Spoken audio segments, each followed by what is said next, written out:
This is the Aware Families Podcast, the show that brings you a science-based, practical look at how to use the principles of functional medicine to keep your family healthy. Well, welcome to the inaugural edition of the Aware Families Podcast. I'm one of your hosts, Tom Flass. And I'm your second host, Brittany Coburn. And together we just recently formed Functional Medicine Associates of Montana, our new functional medicine clinic. Yeah, we're very excited that you can be here today and check our first podcast out. So we figured we'd kind of go through the important, the who, what, where, and why of the podcast. But first, we kind of want to talk about what is functional medicine, because people are starting to hear about this a little bit more. I think there's a lot of confusion, and just to sort of lay the foundation of kind of the things that we're going to talk about in the podcast, we wanted to explain a little bit more about functional medicine. Yeah, I get a lot of questions when I tell somebody, hey, we just opened this really cool new clinic that's a functional medicine clinic. What's the first thing that they ask you, Tom? Because the first thing they ask me is, what is functional medicine? Yeah, pretty much. But some people have, especially people who listen to podcasts, have maybe heard Mark Hyman or some other functional medicine podcasts, and it's starting to be more prime time, I think. And I think over the next couple of years, you're going to see an explosion of functional medicine information out there, and more clinics starting and things like that. But I guess when we kind of sort of break it down to a base level, how would you, in your one sentence description, what would you say is sort of encompasses functional medicine or captures functional medicine? Yeah, great question. I think what I usually start with is root cause medicine. So instead of just giving a pill to treat a Medicare or to treat an issue, we investigate it and we go all the way up to what's causing the issue and then work to change that up. Imagine that. I know. And really, it's one of the most common complaints you hear about people who go to their provider for whatever complaint, and they come out saying like, I don't feel like they got listened to, and they didn't really do any digging into the background of like what happened in my life, or things that could be potentially causing this. It's just like, headache, ibuprofen. Yep. Done deal. Like, why do you have a headache? Are you dehydrated? Or, are you eating something weird? There's that sort of lack of investigation that's really frustrated people, and I think has kind of led to the rise of functional medicine as well. So addressing the root cause, the upstream versus downstream medicine. Right. And again, not to slam on, sort of typical traditional Western medicine, as we are both Western medicine providers, we're both classically trained allopathic providers. So you don't throw the baby out with the bathwater, but I think that functional medicine does such a better job of looking upstream and really trying to find out what are those root causes, those things that happened throughout the person's life that led to their current health condition. Right. And also, what about the environment, right? The environment you put your body in. And so taking those things into I can't think of the word. Taking it into account. Sorry. Taking those things into account really can make a huge difference. Are you drinking water? What kind of water are you drinking? Where is your home? What kind of, environmental irritants or toxicants are around? There's just so much out there that people want to not worry about, but we probably should be looking at it. Because you really want to fix the problem, or do you want to try to cover it up? Right. Because as we know, the other thing is that if you really are just treating the symptoms but not addressing these underlying things, they tend to come back in more and more severe form. So if there's something sort of the canary in the coal mine and you have these symptoms and you are not addressing the underlying causes, then all of a sudden is that going to end up with a heart attack or cancer or neurodegenerative disease like Alzheimer's? And we're finding out that is very likely the case. So really upstream medicine is to me the only thing that makes sense to kind of get us out of the healthcare mess that we're in right now. Right. 6 out of 10 Americans have one chronic disease. 4 out of 10 have 2. I mean, we're not heading in a good trajectory if we don't make some real changes. No, and that study that came out from the Gillings School of Public Health from University of North Carolina said that 80+% of all Americans are metabolically unwell. Right. Meaning and they're they not don't know it. Yeah, a lot of them don't know it. So it doesn't mean necessarily they have type 2 diabetes full blown yet, but they are on that on-ramp. And so and we'll have a whole podcast on the metabolic wellness type of thing. We won't go down that rabbit hole right now, but I think that's why upstream medicine really tends to upstream, and then we also kind of mentioned as well personalized, right? Because the upstream part of it is like, one size does not fit all. And that's Right. another complaint we get from a lot of people who have gone through the traditional medical system. And they're like, it seems like it's very cookie cutter. Like, you have X, I'm going to treat with Y, and no looking at their personal history and Right. what informs them. And so really that personalized medicine, I think, makes a huge difference as well. Yeah, for sure. Not feeling like you're walking into just a checkbox type situation, like, oh, have we had this? Have we had this? But actually listening to what the patient has to say and what's important to the patient. So sometimes having that extra time, because I know you and I both can spend quite a bit of time with people, to make sure we can really understand what matters to them and then relate it back to health and what changes they would be willing to try. So that Yeah. whole personalized piece is key. With Which is root hard to do cause. in a 15-minute visit, Hard to do. which is why we don't offer 15-minute visits generally. Right, for sure. So personalized, root cause, upstream medicine. Yep. And I'd say it's science-based, right? Very. It's not, it's not voodoo. It's not, as somebody's always going to say, oh, it's quackery. But if you really look at the fundamental tenets of functional medicine, it is very science-based. In Yeah. fact, I think a lot of stuff in functional medicine predates what's going to be the quote-unquote standard of care for Right. Western medicine by at least 10 to 20 years sometimes. Right. Oh, for sure. Yeah. There's a lot of things that we see now in mainstream medicine that functional medicine was talking about 20 years ago. 20 years ago. Yep. And so I think it does just take time to roll over. Leaky gut. Leaky gut. Yep, the microbiome, dysbiosis. probiotics, Yep. yep, all these things. Yep. I remember 20 years ago talking about probiotics and people not even knowing what the word was. So, Yeah. Yeah. And I mentioned this in that recent article, but it's a quote that I always like mentioning during a lot of the public speaking that I do, is a quote by the philosopher Schopenhauer, and it's that all truth passes through three stages. Yep. First it's initially ridiculed, like, oh, that's ridiculous, which we've seen this in functional Yep. medicine, Yep. to the nth degree. So first it's ridiculed, and then secondly it's violently protested against, like Yep. that they'll try to come after you. Yep. And then thirdly, finally, it gets accepted as self-evident. Like, we've always known that the microbiome Yes. mattered, or the leaky gut was a real thing. Forget what we said 20 years ago for the last 20 years and how we shunned Right. you. Right. it's Now we're fun. friends. Yes. So there's we're somewhere in those stages right now, Yeah. going through with a lot of what functional medicine is, but I think there's some things that are still in that sort of being ridiculed or protested against, but we're really quickly heading to that accepted as self-evident, like, oh yeah, we really should have been paying attention to this for a long time. Right. Like these things do make sense, even on a natural level. They just do make sense. And it's not all just giving people expensive supplements. I think that's No. another misconception about functional medicine. Right. Expensive tests, expensive supplements, and that you're just going to be on supplements for the rest of your life versus actually just using them as a bridge to make the changes, right, in your environment and in which includes your body environment, not just the environment you're in. But to get back to where your body needs to be. Yeah, So, and there's some very useful supplements, Yeah. that I think a lot of people can benefit from. So you don't shun those either. Yeah. The truth always lies somewhere in between. I know, right? I know. We'll have to talk about our favorite supplements at a later point. Yep. But definitely have a few that are high up there on my list.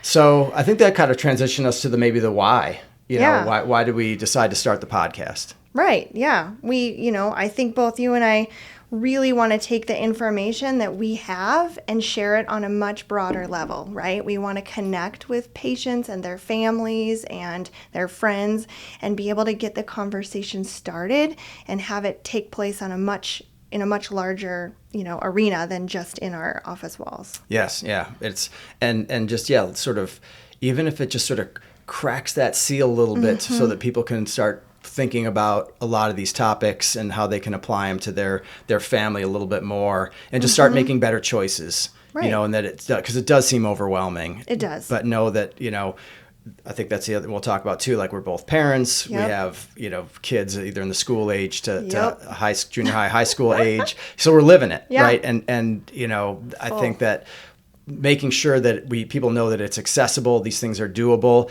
and that it's important, and the why Right. for them, Yeah. the why of like keeping your family healthy, Right. because it is a battle. I hate to is. say it, I hate to make it sound like that, but in today's world, it's a battle, and you want to arm people with as much information as possible without overwhelming them, so that they can just start making those better choices. Right. Well, and another thing is people feel like it's super expensive. So I'll have people ask me all the time, wait a second, so you want me to do that, but that costs how much money?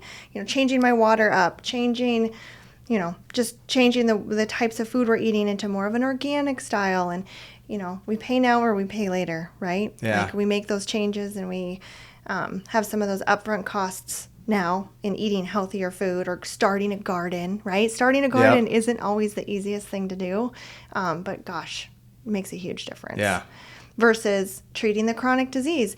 I just read something yesterday, I think Dr. Mark Hyman posted about by 2050, the projections of childhood obesity are just through the roof. I wish I could remember the exact statistic, but well, it was the number of kids who are graduating high school already type 2 diabetic, which has never before in human history and been they don't seen. know. Some of them don't know. Yeah. That's the kicker, right? Mm-hmm. But also how hard it is. Like you said, I have a 9th grader and a 7th grader, and it is difficult to make transitions, right, with teenage boys. So I'm right there with you. I'm not judging anybody for what they're doing, but I know that there's, even if it's baby step by baby step, there's things that we can do to make it better.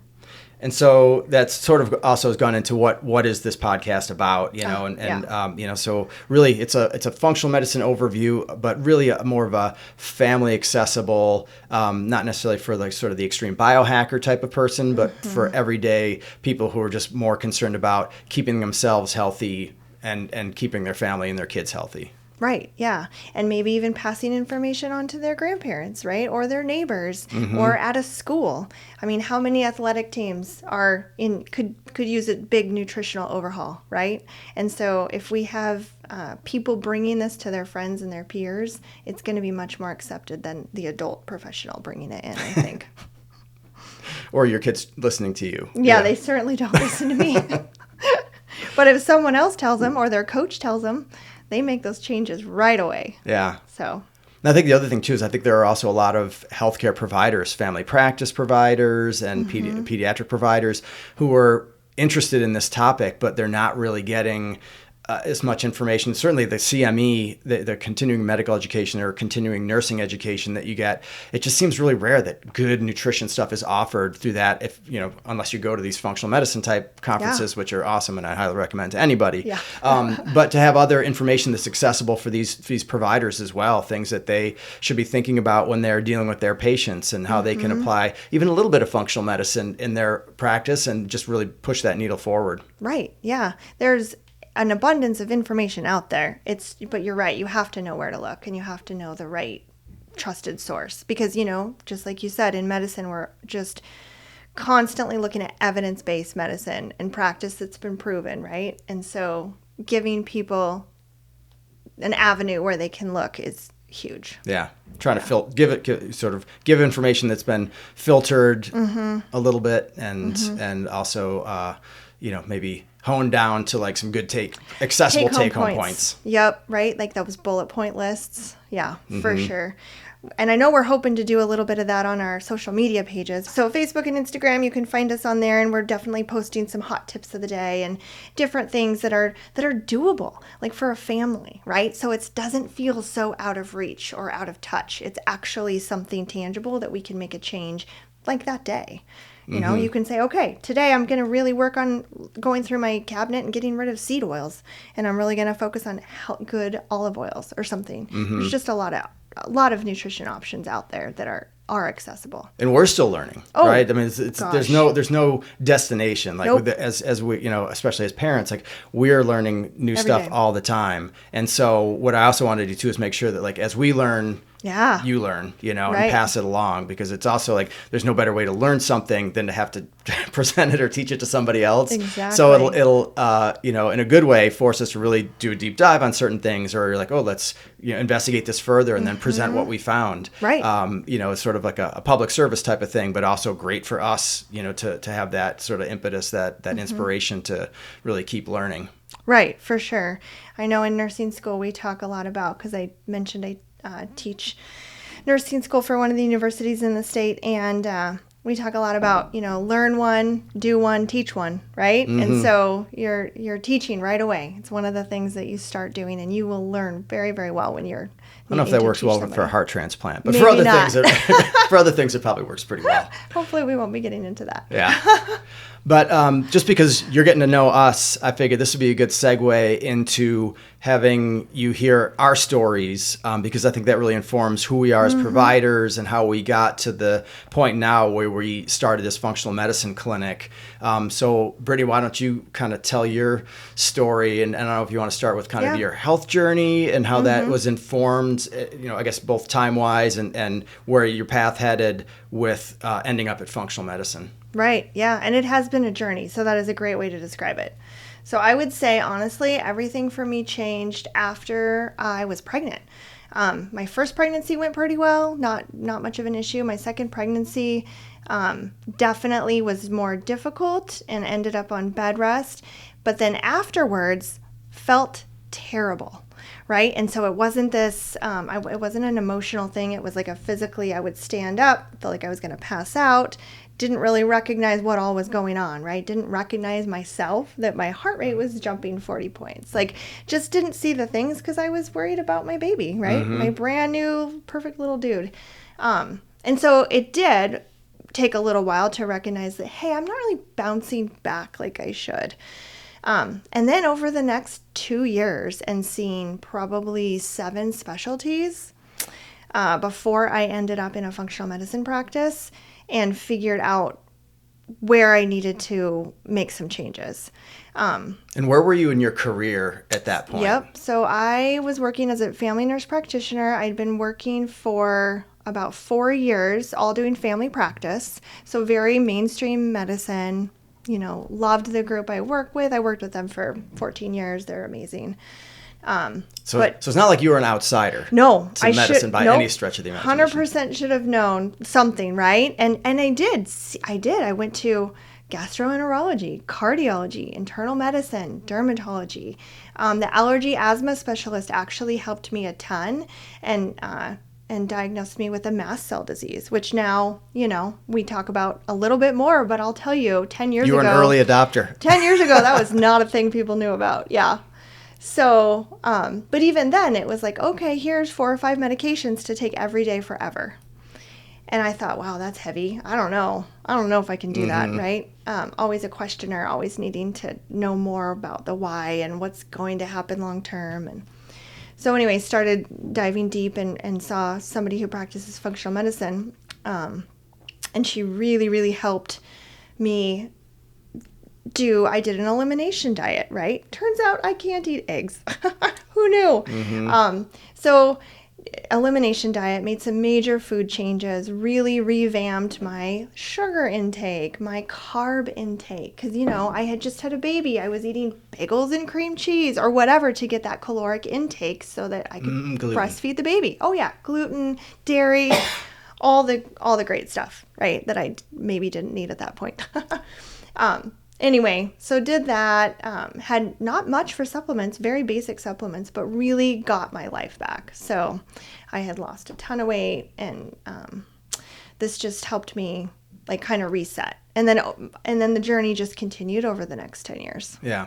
And so how do you feel that informed where you ended up? Right. Well, I think that it changed my practice, right, as a provider from the beginning there, because I knew nobody's telling you to be doing a deep dive on the diet, but it needed to happen, right? And that was what helped me the most. Like, my abdominal pain went away after I took out eggs, but I didn't have an IgE test or an actual food allergy to eggs, but I do not tolerate eggs.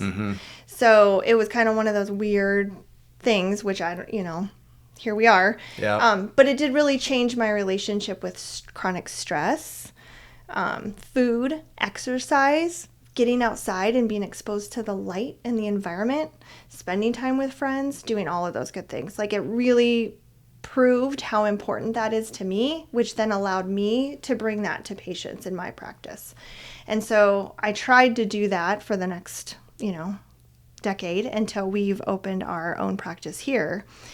Most recently, I was in the school-based system, and so I had started 5 or 6 school-based health centers throughout the valley, and really tried to help the kids and help them recognize and see that some of those changes matter.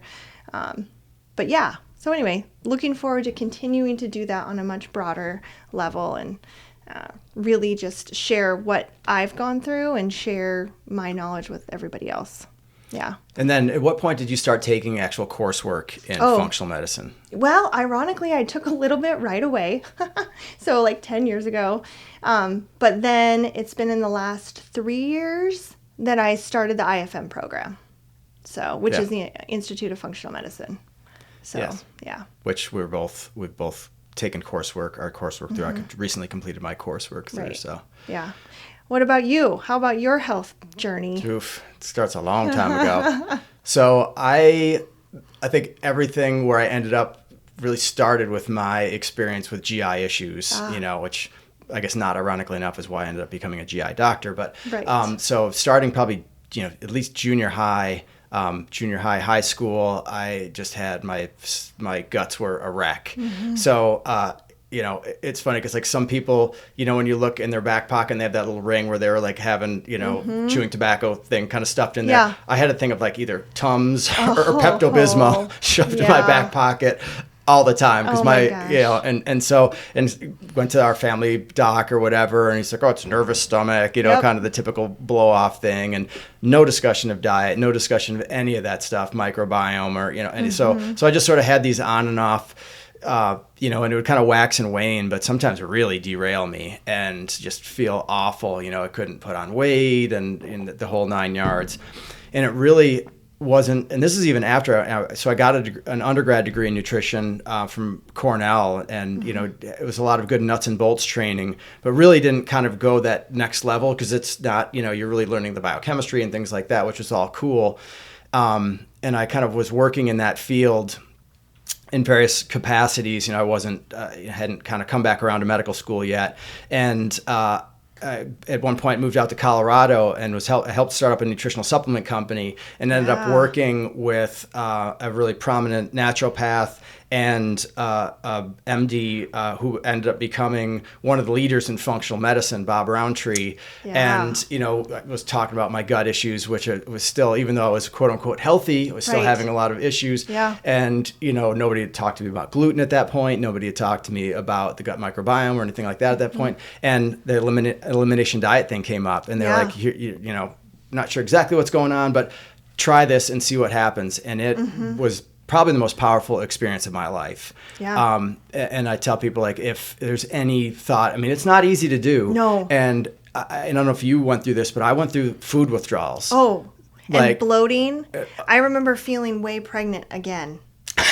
I'm not kidding, from like off gassing or something. I didn't get that, but I got these like my sleep was messed up, and I had these cravings, especially for like bread and things like that. Yeah. For me, it wasn't sugar, but it was like bread. And it took like several weeks. I had night sweats. I had like these like almost like low grade fever kind of things.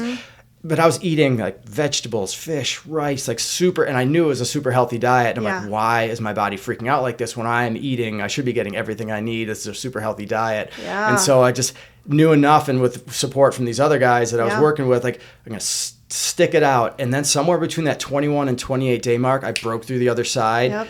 And it was unbelievable. Like, and this also happened to be right when I was starting to apply to medical school and take the MCAT, the medical school admissions course. Yeah. So not only did my gut stuff go away, but my brain, it was completely different. Brain fog gone, like laser focused. I hadn't felt that good in at least a decade. Isn't that so wild? It's like a complete new lease on life. And how about your tummy pain? Did it go away? Gone. Yeah, totally gone. So the gut, and again, that gut brain link too, but and what is often good for one is good for another. And so that was a real life-changing experience. And, and I was at that time getting my master's in nutrition, doing omega-3 fatty acid research. And at the time, I thought I was going to go and do like PhD research on omega-3s in the brain because it's a super interesting topic. But after that experience, like everything shifted. And that's when I applied to medical school and ended up doing all my training in Colorado. So I did a residency in pediatrics because I figured like where better to take the nutrition stuff. Yeah. And with pediatric gastroenterology, peds GI, that's probably the field that uses the most nutrition out of any medical field. And I think you have more of a chance to make a difference earlier on. Huge. So I would really try to bring sort of these principles that became functional medicine principles and present them to my, the folks in my department while I was training, some of which was like embraced, some of which was looked upon with a little bit of the, skeptic, a little bit of the side eye kind of thing. But it's funny because, again, I was talking about leaky gut, I was talking about microbiome, all these things like that, and did a research project involving leaky gut and the microbiome. And so these things that, 10, 15 years later are super hot topics and showing how important they are to everything. And so I think it got to the point for both of us too that, I was trying to operate as a functional medicine provider within the kind of the standard medical system, which some people can navigate it, and that's awesome. But I just was having increasingly hard time doing that until we kind of met through a mutual friend who also is in functional medicine. And we were both sort of that parallel point in our careers. It's like, one point you just got to make the leap. Right. And so. Yeah. Trust yourself. Yep. Trust the message. Trust the process, right? Yep. And everything felt right. Yep. So that kind of led to this. And so here we are. And now here we are doing a podcast. Super fun. Yeah. Definitely wouldn't have thought a podcast a year ago at this time, but like what a great way to get messaging out to people and relate and be able to just, scale it and share it. Up here, I think so many people are open to it and want to do the right thing, right? They want to help their kids and their families. So, and one of the things we didn't talk about initially is that we're broadcasting from Kalispell, Montana, up here in Northwest Montana. Good point. And so, but obviously we want this to go very wide. And there's certain areas that seem like the functional medicine has already got a stronger foothold in, right. And is kind of making bigger inroads. But Montana, it's like it's starting to happen here as well. Yeah. No, I know. I don't think we're quite on par with Colorado yet, but right, hopefully that'll be the trajectory of what's going on up here. I know a lot of people are excited when we start talking about what functional medicine is. And your former stomping grounds, Boise, is also a big area of functional medicine right now. Yeah, for sure. So now speaking of functional medicine, we mention on our website these 6 pillars of health. So talk a little bit about those 6 pillars, Tom, so that we can kind of set up what we're going to talk about in our next couple of episodes. Yes. Like, what is that first pillar that... Yeah, so the 6 pillars are really the things, the foundation of all health. And so people get so caught up in like the going straight to the fancy whatever it is, these peptides because they're really hot right now, or some other supplement or something. And if you're doing that, but you're not paying attention to the foundations, like the actual pillars of health, then it's kind of a goof. Like, what are you really doing? And so that's why we really want to emphasize these foundational aspects of health that seem to be pretty universal. Yeah. And the first one I think is nutrition. And again, always a very hot topic, controversial topic, and we really want to try to separate sort of the science of nutrition from the religion of nutrition kind of thing. And there's a bit of an aspect of that too that makes things really, really difficult. True. But it's such an important thing, especially with our tainted food supply and kind of going into that in some subsequent episodes and stuff that's added into our food supply that's actually illegal in every other country on the planet except for the United States, and how ridiculous that is. But that proper nutrition, which can take many forms, but is such a huge core foundation, a huge pillar of health. Right, for sure. So that's the first pillar. Yep. Second pillar that we have listed for us is sleep. Right? And which, sleep being is medical providers and parents and a mother, you've had many days of... Many nights of sleepless nights, right? So how do we catch up? How do we, get enough sleep to be able to function? There's a lot of research on sleep right now, which is kind of amazing. Yeah, Matt Walker, that Why We Sleep. Why We Sleep, great book. Highly recommend for everyone. Yep, he's been on a zillion podcasts. Yep. And everything always sounds more legitimate with a British accent, too. It does. Maybe I should try it. You should. Maybe you should. Okay, pillar number 3. What's pillar number 3? So pillar number 3, I mean, I guess we could argue these are not necessarily in any order Right. of like magnitude or No, importance, or importance, because no. ignoring one You or need 2 all of them, 6. you kind of need all 6. Yep. But exercise, activity, hugely important. And it turns out it changes, right? What you need for exercise, what kind of physical activity as you age does change. Especially as a woman. Especially as a woman, premenopausal, menopausal women. We will talk a lot about that. So, do look for that in upcoming episodes because there's so much information to share and so much that's not being shared in your regular appointments. Yeah, for sure. Okay, so the next one, stress reduction, mental health, chronic stress. Right? Turns out What do we know chronic about that? stress matters. yeah, don't. Heart rate variability, 0. Right, yeah. So it turns out chronic stress is a big deal, right? We need stress. You need to have some stressors. They're not going to go away. But maintaining a constant fight or flight response probably isn't ideal. Yeah, and it's finally, I think, gotten to more than just lip service. I think so. I think because I hear it now at most appointments or with most providers. And with the talking mental about health the crisis that Yeah. we are in, especially Yeah. in today's youth, but, and other aspects of Yeah. society, there's certain populations that are harder hit, but it's affecting everybody. Right. And with everything that's kind of just gone on, post-pandemic and stuff like that, I mean, there's never been more of a mental health, I think, crisis. And again, it's informed by all these other pillars and all these Yeah. other things as well, and we'll talk a lot about that. And again, the brain-gut link and all kinds of things like that. But Right. not addressing it or trying to do these other things when that part is being ignored is going to get nowhere real quick. Yeah, no, you might have stubborn weight loss. We don't deal with chronic stress. Nothing's going to change. Yep. Yeah. Easier said than done, but Easier said than done, But yep. there are more and more research all the time, and plenty of things we can do about it. Yeah, and things that are free. So that's the other piece because I know I have a lot of people asking me about the more expensive pieces of that, right? Like different things that you can do that cost a lot of money to reduce your stress. There are ways. Which then causes more stress because you just spend a lot of money. Because now on we the have things. financial stress. Yeah, exactly. For sure.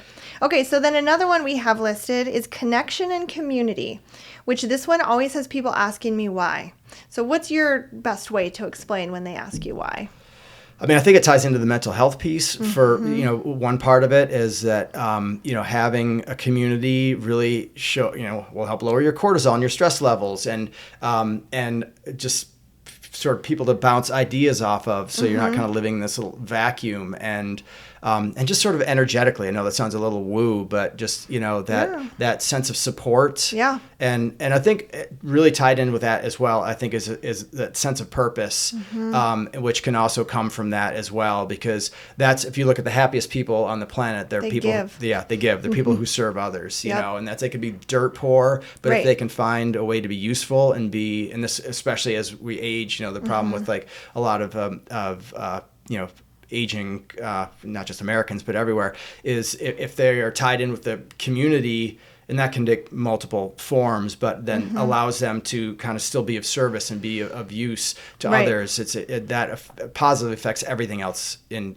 your world. Yeah, connection matters. Connection's a big deal. Yep. For sure.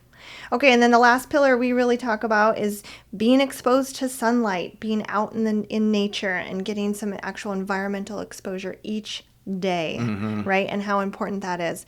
I know Dr. Casey Means just put a book out, Good Energy, where she talks about getting outside no matter what the weather is within 15 minutes of waking up. I'm not sure I'm quite there yet. However, If people have not been to Montana in the wintertime, it could be a little challenging, but Oh, yeah. sometimes the dogs still need a walk. sometimes they still need to go out. Yeah, for sure. But how important it is to be outside. Yeah. And what it does to reset us. And the Japanese were way ahead of us. They started advocating these nature baths, these forest baths. Yes. Decades ago. Yep. And then they actually started putting metrics to it and finding out, it lowered the risk of heart disease and cancer and and diabetes, all these Yep. other things, just by having exposure to nature. And whether that is, you can also talk about the microbiome effects, like how that affects your gut bacteria, but also, again, how it affects your cortisol and your stress response. Playing in the dirt. Yep. Gardening, Yep, right? exactly. Yep. And one thing I kind of linked in with that as part of the pillars is like, exposure to a clean environment. And that brings Yeah. up a whole nother rabbit hole of things that we'll Right. talk about too. It's Yep. like that we are not all living in a clean environment. Very and, true. and just being aware of how to try to clean up your environment, whether that's inside your home, outside your home, the type of food that we eat and what environment was that grown in, because there's a lot of potential hits out there. Yep. But you don't want to be closed in either. I think it's that sort of environment piece takes multiple forms. So Yeah. that's all part of that sixth pillar. Yep. Agreed. 100%. All right. Well, I think that was Just kind of overview of who we are and what we hope to offer you guys. And so we will be back, in the next episode. We're probably going to come out every couple of weeks with a new episode. So I think we're probably going to try to tackle that first pillar of nutrition. Yes. Again, that's like a 30, big 50, pillar. 100 podcasts or whatever, but just sort of, starting, we'll do like overview podcasts on each of these pillars before we go, off on some side rabbit holes. Right. But we appreciate everybody listening. Very much. And, we'll talk about where to find us on the socials. Our website is just at functionalmedassociates.com. Right. Yep. And then on Facebook, Instagram. Yep. And we also have an article in 406 Woman right now. So go check it out. There's some great information in there and some other really awesome people doing really awesome things. Mm-hmm. So check out that magazine for sure. All right. Yeah. So until thanks. next time, thank you Yeah. for listening. And this has been the Aware Families Podcast.